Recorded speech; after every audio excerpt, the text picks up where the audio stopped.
마태복음 503절 봤습니다. 그분이 그들에게 말씀하십니다. 그는 누굴까요?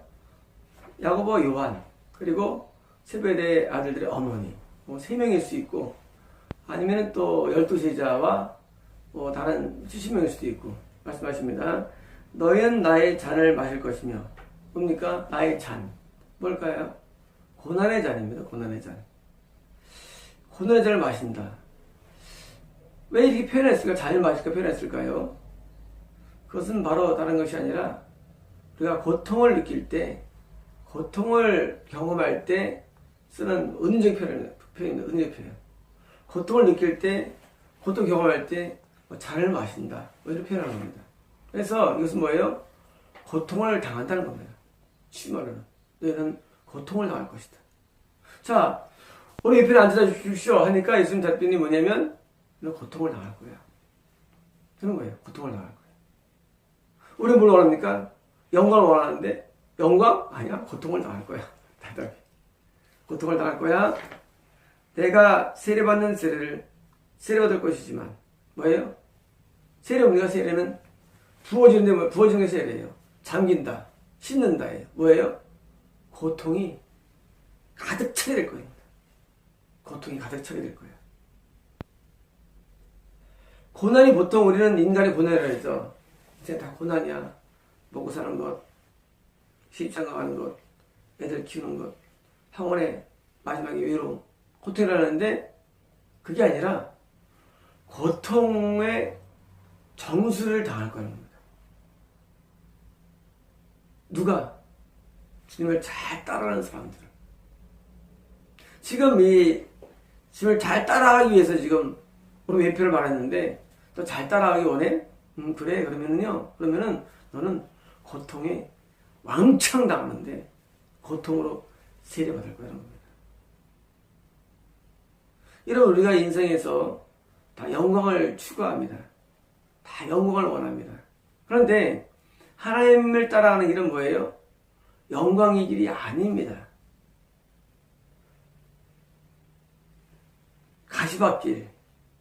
가시밭길이에요. 고통당하는 길이에요. 가시면류관만 있는 게 아니라 우리도 가시밭 길이 있어요. 우리는 주님을 따라가는 길이 계속적으로 뭡니까? 고난의 길입니다. 그리고 더 나아가서 고난 정도가 아니라 인생에 대한 고난이 아니라 고난의 정수를 만드는 거예요. 제외받는 겁니다. 고난으로. 근데 그렇게 할 것이지만 그러나 나의 오른편과 나의 왼편에 앉는 것은 내가 준 것이잖아. 그래도 한 달 치도 말이야. 너 그렇다고 해가지고 영광 얻는 거 아니는 거야. 보전 낸 거 아니는 겁니다. 나 오른편 왼편에 앉는 것은 내가 하는 거 아니고 그런 거예요. 너는 말이야. 너희들은 고통을 당할 뿐만 아니라 인생의 모든 고통을 다 짊어질 거야. 십자가는 당시의 최고의 형벌이었습니다. 예수님 당시. 아마 그 이유도 없을 겁니다. 형벌 가운데 가장 형벌. 왜? 화형 외에는 가장 큰 고통이 십자가형이었어요. 그래서 화형은 보통 이제 극악무도한 정신병자들이 시킨 거고, 그 다음에 일반적인 사람들은 가장 큰 고통이 십자가이기 때문에 가장 큰 중죄를 진 사람이 뭐예요? 중죄인이 받을 게 뭐예요? 십자가였어요. 중죄인들이. 예. 가장 큰 고통을 당하니까. 십자가는 뭐예요? 가장 큰 고통이에요. 십자가는. 인간으로서는. 그게 세례예요. 십자가는 십자가는 세례예요. 우리는, 마찬가지로 우리도 똑같이 십자가를 집니다. 세례를 당합니다. 어떤 세례입니까? 고난의 세례를 당하는 거예요. 그런데, 이렇게 통과했으면 보장내는 거예요. 보장내야. 영광이. 아니라는 거예요. 보장 안 된다는 거예요. 그래서 내가 주는 것이 아니라 반대로 내 아버지에게서 준비된 자들에게 주는 것이다. 아니 아버지가 준비된 자들은 자기 누구냐는 겁니다. 준비된 자들. 지금 너희들 가운데 10명이 만약에 12명이 이런 어마어마한 고난을 세례를 통과했으면 오른편 왼편이라는 최고 요직은 다 받는 게 아니라는 얘기예요. 다 받는 게 아니고 그 중에서 선별해서 앉힌다는 거예요. 내가 예수님이라면 그럴 거예요. 그래 너 하면 앉아줄게 약속할 거예요. 우리는 그런 거 좋아하잖아요. 이거 하면 내가 줄게 보장 약속이잖아요. 예수님은 역시 진리세요. 왜 진리느냐? 너희가 전부 다 이렇게 여러분 모두가 이걸 통과해도 말이야, 나는 다 안 칠 수 없어. 그런 거예요. 쉽게 다 안 칠 수 없어. 누가 어떻게 되냐? 2명밖에 못 앉혀는 거예요. 그건 누가 뽑느냐? 하나님이 뽑아준다는 거예요. 실제로 예수님의 12제자 가운데 가룟 유다 외에는 뭐예요? 다 순교했어요. 11명이. 누가 더 위에 있느냐? 11명 가운데. 여러분 보장됩니까? 과연 왼편 오른편이 요한일까요? 제가 볼 때는 베드로와 요한이라고 생각합니다. 아니, 진짜 더 나가면 사도 바울과 요한이라고 생각해요. 또는 베드로일 수도 있고요. 베드로 요한이 막상막하니까. 그러니까 지금 12제자가 지금 내가 정말 말씀대로 내가 정말 고난을 받을까 하고 결심하고 드디어 순교를 다 감당했어요. 근데 실제 오른편 왼편은 다 못하지 않습니까? 누가 됐습니까? 이 11명 가운데는 베드로 요한이 분명하죠. 확실하죠. 그러나 영적인 세계에서 사도 바울이 또 치고 들어왔잖아요. 사도로서. 사도로 치고 들어왔어요. 사도 바울이. 마띠아가 있었지만은 실제 영의 세계에서는 뭐예요? 사도 바울이 치고 들어왔어요. 자기가 사도라고. 뭐예요? 사도 바울이 분명합니다. 왜? 신약시대에 사도 바울이 가장 많은 일을 해냈어요. 누구 줄 거야, 영광을? 바울이죠. 어쩌면 제가 볼 때 이 말씀은요, 내 아버지에게서 준비된 자들이라는 말 속에 사도 바울이 있다고 생각합니다. 이 중에서.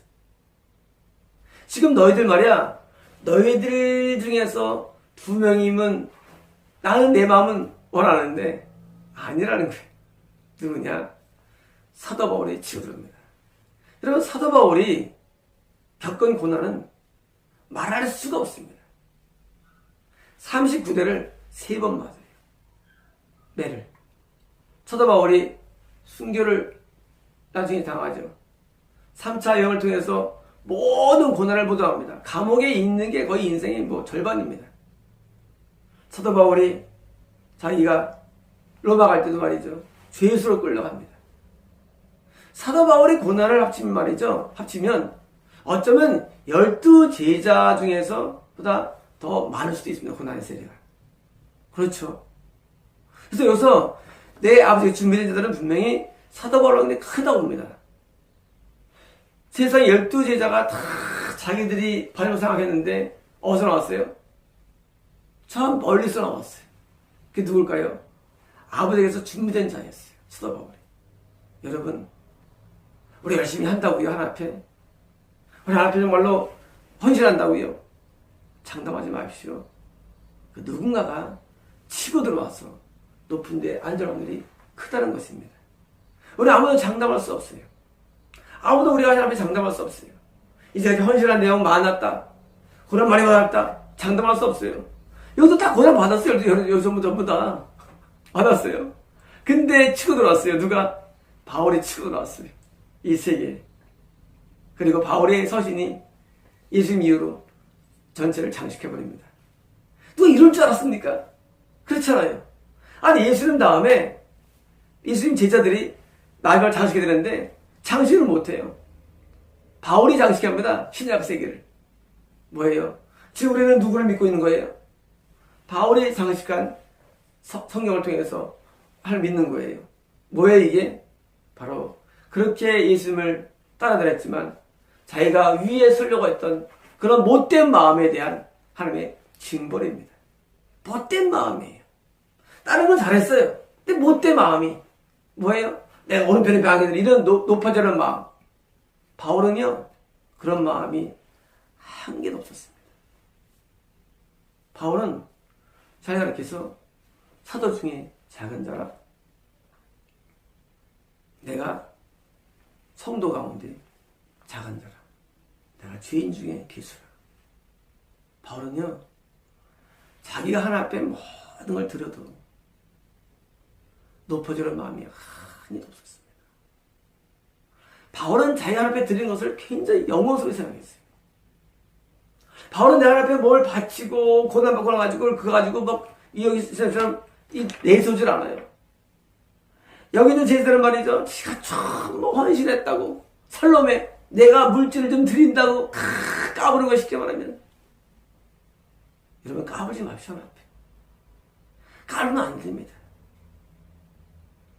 내가 그래도 어디서 순교해 있고. 근데 앉지 못했어. 뺏겼어. 누구한테? 사도 바울에게. 사도 바울은 하나님에 대해서 헌신을 뭐예요? 내가 예수의 흔적을 가졌다고 말합니다. 그리고 바울은요, 자기의 고난을 굉장히 축소시켜 얘기합니다.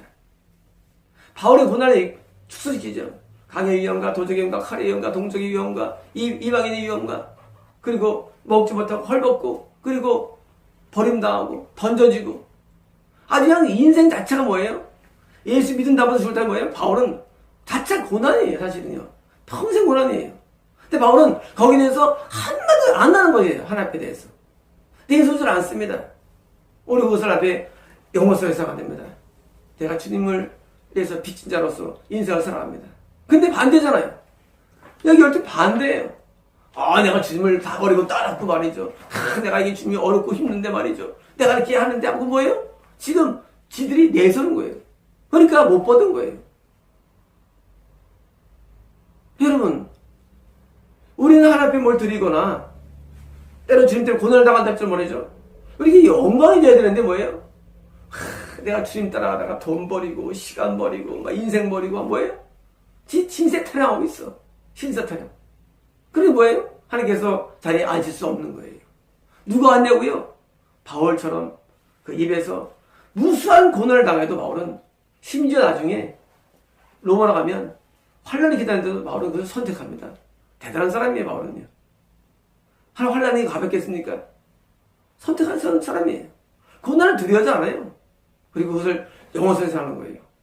우리가 주님을 따라가다가 때는 모든 피해를 보기도 하죠. 손해보죠. 살면서. 그걸 영어서 해야 되는데 내가 이렇게 하나님 위해서 하고 뭐예요? 내 숨어서 끝난 겁니다. 여러분, 지금 예수님께서 내 아버지에게서 준비된 자들에게 주는 것이다라는 말을 할 때 예수님도 마음이 아팠을 거예요. 그렇잖아요. 내가 매일 훈련시키고 가르치고 했던 사람들에게 받아야 되는데 이 자리에 옆에 쏟아버리 딱 앉아있는 거예요. 얼마나 마음 아팠겠습니까? 그렇잖아요. 예수님이 직접 그를 가르쳤는데 그들이 정말 변화되어가지고 사도로서 위대한 사람이 되어야 되는데 위대했지만 그러나 더 높은 자리는 못 얻은 거예요. 여러분, 우리가 아무리 하나님 앞에 나가도 헌신해도 충성해도 우리 하나님 앞에 오직 감사밖에 없을 것입니다. 내세울 게 없어요. 드린 것도 감사한 겁니다. 여러분, 이런 여기 있는 요한과 야고보의 어머니 같은 그렇게 야망이 없다 할지라도 다른 제자들처럼 그렇게 고난의 대가를 요구한다면 바울처럼 고난의 대가 자체를 요구하지 않고 온전히 자기 자신을 버린 예수님과 흡사한 바울. 그래서 바울은 예수님과 흡사한 사람이었습니다. 바울은 예수님과 흡사했어요. 여러분, 하나님은 아무나 안 씁니다. 바울이 예수가 거의 흡사했어요. 이 정신세계가. 여러분 그걸 흠모하지 않습니까? 여러분의 정신세계가 예수님과 흡사해야 됩니다. 내가 아무것도 내게 주어지지 않고 아무 대가도 내가 주어지지 않아도 영광의 자리가 없다 할지라도 그걸 바라지 않고 하나님께 오직 내 하나님 앞에 구원에 감사해서 충성하는 게 바른 길이라는 사실입니다. 여러분, 예수님께서 자진해서 십자가를 지신 것이에요. 인간의 최고의 고통이에요. 이것은요. 바울도 자진해서 하나님 앞에 고통을 경험합니다. 따라갑니다. 여러분, 저 여러분이 그렇게 되기를 원합니다.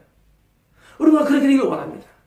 자진해서 하나님 앞에 고난을 감당하고 헌신하고 충성하며 그리고 이것을 이 앞에 영원히 생각하는 그런 마음을 가지고 따라갈 때 우리가 주님의 거룩함과 흡사한 거룩함이 우리에게 있는 것입니다.